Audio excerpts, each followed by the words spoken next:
बंगाल में टीएमसी के गुंडे मोदी जी के द्वारा भेजे गए पैसे को हजम कर जाते हैं। माफिया राज हावी है, सैंड माफिया, लैंड माफिया, बागान माफिया, ये सभी हावी होकर के आपके हक पे डकैती डाल रहे हैं। और मैं तो आपसे कहने के लिए आया हूं, ये माफिया का उपचार भी बीजेपी है।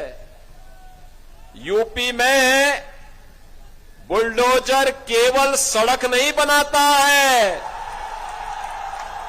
ये माफिया गुंडे और दंगाइयों की हड्डी पसली को भी एक करता है सड़क के साथ में। और ये केवल बीजेपी कर सकती है। और इसीलिए हम चाहते हैं कि बीजेपी की यहां पे सरकार बने और बीजेपी की सरकार बनाने के लिए नरेश राय को यहां से विजयी बना करके भेजना पड़ेगा। नरेश राय को विजयी बना के भेजेंगे। बहन और भाइयों, बीजेपी का मतलब गौ माता को कटने नहीं देंगे और हिंदुओं को बंटने नहीं देंगे, इसकी गारंटी। आपके हक पर कोई घुसपैठिया आकर के कब्जा नहीं कर पाएगा, कोई कब्जा नहीं कर पाएगा।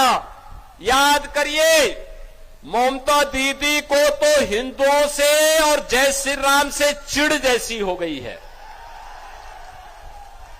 जैसे उन्होंने कल संसद में आदि आबादी को मिलने वाले हक का विरोध किया, ऐसे ही उन्होंने सीए के दौरान सिटीजनशिप अमेंडमेंट एक्ट का भी विरोध किया था। सिटीजनशिप अमेंडमेंट एक्ट बांग्लादेश के अंदर जो बंगाली हिंदू है,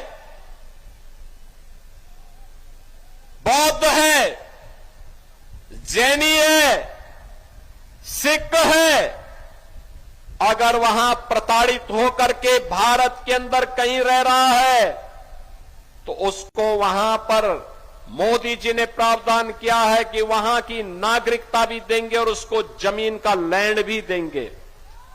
अभी मैं पिछले सप्ताह ही उत्तर प्रदेश के अंदर 1056 परिवारों को कब्जा दिया हो, नागरिकता दिया हो, जिन्हें बंगाल से निकाला गया था।